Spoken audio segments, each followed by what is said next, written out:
ஆயுர்வேதம் ஒரு பொக்கிஷம், நம் ஆயுள் நீட்டக்கும் அற்புதம். டாக்டர் ஸ்ரீவர்மாஸ்.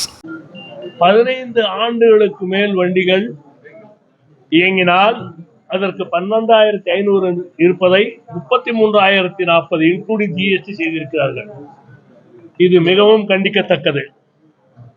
ஒரு 15 வருஷம் ஒரு வண்டி இயங்குதுன்னா அது ஸ்கிராப்பேஜ் பாலிசிகள் கொண்டு வந்தாங்க. பலமுறை நாங்கள் சொல்லியிருக்கிறோம், எங்க இன்ஜினை சேஞ்ச் பண்றதுக்கு நாங்கள் ரெடியா இருக்கிறோம்.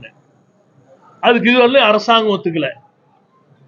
மத்திய அரசாங்கம் அனைத்து மாநிலங்களுக்கும் 28,000 ரூபாய் பிளஸ் 3,000 ரூபாய், 33,000 ரூபாய், 6,000 ரூபாய், 33,040 ரூபாய் ஒரு வண்டிக்கு ஒரு வருஷத்துக்கு எஃப்சி ஃபீஸ் ஃபிக்ஸ் பண்ணிருக்காங்க. அது எப்படி நியாயம்னு எங்களுக்கு தெரியல. ஒருவேளை இந்த எஃப்சி ஃபீஸ் ஃபிக்ஸ் பண்ணிட்டா நாளைக்கு ஒருவேளை பொல்யூஷன் குறைஞ்சிருமா? இல்ல தமிழ்நாட்டில் இருக்கிறவங்க 33,400 கட்டி வெளிமாநிலத்து வணிகம் கட்டுறாங்களா?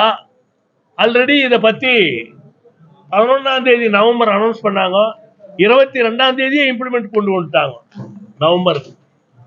இது லாரி ஊழியர்களிடம் பெரிய கொந்தளிப்பை ஏற்படுத்தி இருக்கிறது.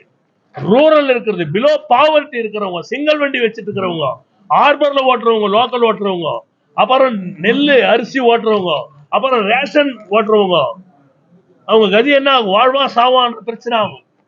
அதே மாதிரி ஆர்பர்ல ஓட்டுறது மாதிரி லோக்கல் வண்டிங்க வேற நிறைய ஓடிட்டு இருக்குது இதுல. அதனால பலமுறை நாங்க கேட்டோம், இது அரசாங்கம் செவிசாய்க்கவில்லை.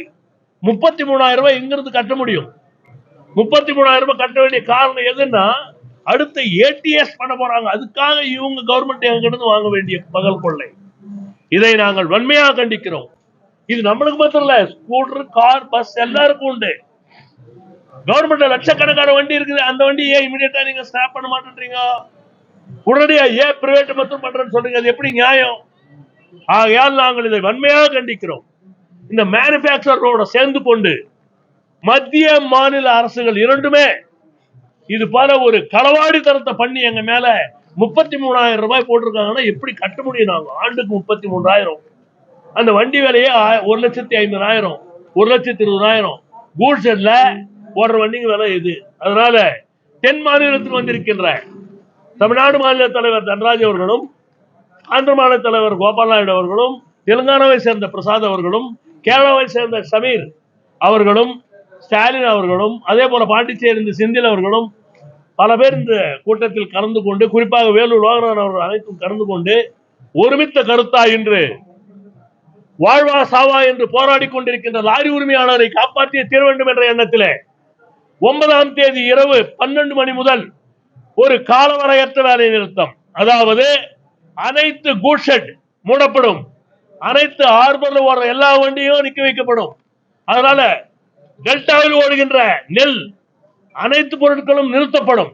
ரேஷன் அரிசி, ரேஷனுக்கு பயன்படுத்துகிற அனைத்து வாகனம் நிறுத்தப்படும் என்று அந்த லாரி உரிமையாளர் அறிவித்து விட்டார்கள். ஆகையால் சிவில் சப்ளைஸ் எல்லா வண்டியும் நிறுத்தப்படும் என்ற ஒரு தீர்மானம் பண்ணியிருக்கிறோம். அரசாங்கம் உடனடியாக, குறிப்பாக தென் மாநிலத்தில் உடனடியாக நடவடிக்கை எடுக்க வேண்டும். குறிப்பாக கேரளாவிலே ஒரு ஆண்டு தள்ளி வைப்பதாக அவர் உறுதியளித்திருக்கிறார்கள். ஜார்க்கண்டில் ரத்து செய்து விட்டார்கள். ஆனால் தென் மாநிலத்தில் இது போன்ற அக்கிரமம் நடந்து கொண்டே இருக்கிறது. ஒரு மாநிலத்தை பார்த்து ஒரு மாநிலம் இரவு பகலாக இவர்கள் என்ன செய்கிறார்கள்? எப்படி பகல் கொள்ளை அடிக்க முடியும் என்ற கோணத்திலே இருக்கிறார்கள். இதை நாங்கள் வன்மையாக கண்டிக்கிறோம். இதற்கு மேல் சாது மிரண்டால் காடு கொள்ளாது. லாரி உரிமையாளர்களுடைய உரிமையை பறித்துக் கொண்டிருக்கிறீர்கள். இது வாழ்வா சாவா போராட்டம் என்பதை அரசாங்கம் நன்றாக கவனத்தில் வைத்துக் கொள்ள வேண்டும். எந்தவித காரணத்தை கொண்டும் 9ஆம் தேதி இரவு முதல் இதை ரத்து செய்யும் வரை காலவரையற்ற போராட்டம் நடந்தே தீரும். 5 மாநிலங்களில் உள்ள அனைத்து வாகனங்களும், குறிப்பாக கூட்ஸ் ஓடுற வாகனங்கள், ஆர்பர்ல ஓடுற வாகனங்கள், சிவில் சப்ளைஸ் வாகனங்கள், இது போல அனைத்து வாகனங்களும் நிறுத்த வைக்கப்படும் என்று தீர்மானித்திருக்கிறோம். சுமார் ஒரு 12 லட்சம் வண்டிகள் இருக்கும். 60 விழுக்காடு எல்லாமே 10 வருஷம் தாண்ட வண்டிகள். எப்படி வாழ்வா சாவா பிரச்சனை? எப்படி அவனால அந்த வண்டிகளை ஓட்ட முடியும்? 8 வருஷத்துல டியூ கட்டுறான், 2 வருஷம் ஆன பிறகால அதனால் பிழைப்பு நடத்தி பசங்க பிள்ளைக்குட்டிக்கு கல்யாணம் பண்ணி ஒரு நல்ல விஷயம் பண்ணும்போது இவன் உடனடியாக கவர்மெண்ட் இது மாதிரி சட்டத்தை போட்டா எப்படி ஸ்கிராப் பண்ணணும்னு சொல்றான். வண்டியா 10 வருஷம் மேல ஸ்கிராப் பண்ணிட்டா என்ன ஆகும் எங்க கதி? எங்க வாழ்க்கை என்ன ஆகும்? ஆகையால் இந்த போராட்டம் ஒரு மாபெரும் போராட்டம். அது மட்டும் இல்ல, அரசாங்கத்திற்கு, பொதுமக்களுக்கு 60 விழுக்காடு வண்டிகள் போனா பெரிய சைக்ளோன், பெரிய பொருளாதார சீர்குலைவு. இதை மேனுபேக்சர் வண்டி தயாரிக்கும் உரிமையாளர்கள் செய்து கொண்டிருக்கிற நாடகம். அரசாங்கத்துடன் கைகோத்துக் கொண்டு இது போல பல விதமான சட்டங்களை ஏற்படுத்துகிறார்கள். இதை எப்படி எங்களால் தாங்கிக் கொள்ள முடியும்? எனவே இதை நாங்கள் வன்மையாக கண்டிக்கிறோம். எனவே காலவரையற்ற வேலைநிறுத்தம் கண்டிப்பாக இருக்கும் என்பதை தெரிவித்துக் கொள்கிறேன். நன்றாக சிந்திக்க வேண்டும். லாரி உரிமையாளர்கள் மட்டுமல்ல, நீங்க வச்சிருக்கிற ஸ்கூட்டருக்கு, காருக்கு, லாரிக்கு, எல்லாத்துக்குமே சாமானிய எங்களுக்கு மாத்திரம் இல்ல, பப்ளிக்கு கோடிக்கணக்கான ரூபாய் இழப்பு ஏற்படும். கோடினா பல கோடி. அந்த வண்டிகள்லாம் எதுவுமே ஸ்கிராப் பண்ணா எப்படி பண்ண முடியும்? 15 ஆண்டுகள் நீங்க எக்ஸ்டெண்ட் பண்ண சொல்றீங்களா? இல்ல எக்ஸ்டெண்ட் பண்ண சொல்ல நாங்க ஸ்கிராப்பிங் பாலிசிக்கு ஒத்துக்கொள்வதில்லை. உங்களுக்கு தேவை பொல்யூஷன். இப்போ இந்த Euro 4 கொண்டு வந்தீங்க, அதுக்கு என்ன ஆட் ப்ளூ போட சொன்னீங்க. ஆட் ப்ளூ போட்டு இருக்கிறோம். பொல்யூஷன் இல்லையே. பொல்யூஷன் எங்க ஏற்படுது? உங்க கன்ஸ்ட்ரக்ஷனால ஏற்படுது. அங்கங்க இருக்கிற ஃபேக்டரி இன்சைடு இருக்கிறதால ஏற்படுது. கார்பன் மோனாக்சைடு எங்க காத்துல 2 நிமிஷத்துல போயிடுது. 60 கிலோமீட்டர் ஸ்பீட்ல போனா அங்க இருக்குமா பொல்யூஷன்? எப்படி இருக்கும்? அதனால இதெல்லாம் கவர்மெண்ட் மற்றவங்க இந்த மேனுபேக்சர் பண்ற திருட்டு வேலை. ஆகையால் இதை நாங்கள் வன்மையாக கண்டிக்கிறோம். நன்றா உங்களுக்கே தெரியும், பிரிண்ட் அண்ட் மீடியாவே இது நியாயமா அநியாயமானது உங்களுக்கு நல்லா தெரியும். தயவு செய்து சிந்தித்து பார்த்து காலவரையற்ற வேலை நிறுத்தத்திற்கு அனைத்து பொதுமக்களும் ஆதரவு கொடுப்பதாக சொல்லி இருக்கிறார்கள். ஏன்னா அவங்களுக்கு எதுவும் ஒரு பிளாட்பார்ம் இல்லை லாரி உரிமையாளர் தவிர. அதனால லாரி உரிமையாளர்கள், பஸ் உரிமையாளர்கள் அனைவரும் இந்த போராட்டத்தில் பங்கு கொள்கிறார்கள். 850 ரூபாயிலிருந்து 28,000 ரூபாய்க்கு போறோம். எப்படி பிளஸ் ஜிஎஸ்டி 33,000? எப்படி நியாயம் இது? அவங்க சட்டத்தை ஏற்படுத்திடுறதா அவங்க இஷ்டத்துக்கு? மத்திய அரசாங்கத்துக்கு மாநில அரசாங்கம் சேர்ந்து இது மாதிரி ஒரு டிரான்ஸ்போர்ட் டெவலப்மெண்ட் கவுன்சில் மீட்டிங்ல இது மாதிரி ஒரு அவசியமில்லா தீர்மானத்தை ஏற்படுத்தினால் எப்படி? மாண்புமிகு முதல்வர் அவர்கள், அனைத்து மாநில முதல்வர் அவர்களும் இதன் மேல் கவனமாக ஆராய்ந்து நன்றாக சிந்தித்து இந்த மத்திய அரசு தாக்கியதை உடனடியாக வாபஸ் பெற வேண்டும் என்று கேட்டுக்கொள்கிறோம். திடீர் வேலை நிறுத்தத்தால பொதுமக்கள் அதிக அளவு பாதிக்கப்படுவாங்க. அத்தியாவசிய விலைய பொருளும் பாதிக்கப்படும். அரசாங்கமே உடனடியாக இது நடவடிக்கை ஆகணும். அத்தியாவசிய பொருட்கள் நீங்க சொல்றது உண்மை. எந்த ரேஷனுக்கோ ரேஷன் போகாது. அதனால நாங்க ஒண்ணும் பண்ண முடியாது. லாரிக்கார அவனே ஓடுறதுன்னு சொல்றேன். 33,000 எப்படி கட்ட முடியும் வருஷத்துக்கு ஒரு முறை? 33,000 நீங்க சரிபாதியா குறைச்சா கட்டுறது இல்ல நாங்க பழைய பாரியா இருக்கணும். எப்படி கட்ட முடியும்? நாங்க வாழ்வாசாவான் இருக்கு. நாங்க ஒண்ணு இல்ல, பழைய மாதிரியே இருக்கணும். இப்பவே நொந்து போயிருக்கிறோம். இப்பவே டீசல் விலை ஜாஸ்தியா இருக்குது. பழையசு 850 ரூபாய் இருந்தது. இவங்க எப்படி எதுக்காக உயர்த்தினாங்கிறது நமக்கு தெளிவுபடுத்தணும் இல்லையா? எந்த காரணத்துக்காக உயர்த்தினார்கள் இவர்கள்? நாங்க ஒரு நாளைக்கு 4,000 ரூபாய்க்கு மேல டாக்ஸ் கட்டுறோம். நாங்க ஜிஎஸ்டி 20% மேல ஒரு வண்டி 40 லட்சம் வண்டி எடுத்தா 7 லட்சம் 8 லட்சம் ரூபாய் நாங்க ஜிஎஸ்டி கட்டுறோம். எதனால? டீசல் மேல வரி கட்டுறோம். எது மேல வரி கட்டாது இருக்கிறது வரையில் சொல்லுங்க பார்க்கலாம். எங்களுடைய சொந்த பணம். கவர்மெண்ட் ஒரு ஜல்லிக்காசு கூட கொடுக்கவில்லை இதுவரையில். எங்களுக்கு 1 ரூபாய் கொடுத்தது எங்கன்னா இருக்கு? ஆதாரம் இருக்கா? அரசாங்கம் எந்த வகையில எங்களுக்கு உதவி பண்ணிருக்கு? எங்களுடைய சொந்த பணத்தை நாங்க போட்டு மார்வாடி கிட்ட கடன் வாங்கி பொண்டாட்டிக்கு மேல இருக்கிற தாடியை அடகு வச்சு நாங்க வண்டி இயக்கிட்டு இருக்கோம். அரசாங்கத்துக்கு தெரியாதான்? இத்தனை நாள் அமைதியாக இருந்தோம். இனி கொந்தளிப்பான சூழ்நிலை ஏற்படும். 9ஆம் தேதி முதல் எந்த வண்டியும் ஓடாது. 10 நாளைக்குள்ள வாபஸ் வாங்கலாம். அனைத்து வாகனங்களும் ஓட்டுவதில்லை என்ற முடிவை எடுத்திருக்கிறோம். இதுல கேஸ் சிலிண்டர் வண்டிகளும் இல்ல கேஸ் சிலிண்டர் வண்டி இல்ல. பொதுவா இதுல கூட்ஸ் வண்டி ஓடுது, ஹார்பர்ல வண்டி ஓடுது, அப்புறம் டெல்டா பகுதியில் வண்டி ஓடுது, அதே மாதிரி லோக்கல் வண்டி ஓடுது. இந்த வண்டிங்க தான் ஓடுது. மீதி வண்டிகளை 12 வீலு 14 வீலெல்லாம் ஹைவேல ஓடுது. அதை பத்தி நாங்க நிக்க வைக்கிறதுல இது மாத்திரம். அதுக்கப்புறம் 10 நாள் அவகாசம் கொடுக்கிறோம். அதுக்கப்புறம் அனைத்து வாகனங்களும் தென் மாநிலங்களில் ஓடாது. இப்பொழுதே கேரளா மாநிலத்தில் வாபஸ் பெற்றிருக்கிறார்கள். ஜார்க்கண்டில் வாபஸ் பெற்றிருக்கிறார்கள். தமிழகத்தில் வாபஸ் பெறுவதற்கு ஏன் தயக்கம்? ஆட்சிக்கு வந்ததுமே 33 டோல் ஆயிரம் சொன்னீங்க. இதுவரை அந்த ஸ்டிக்கர் பிரச்சனைய எங்க தலைவர் 10 முறை போய் படையெடுத்து கூட எடுக்கல.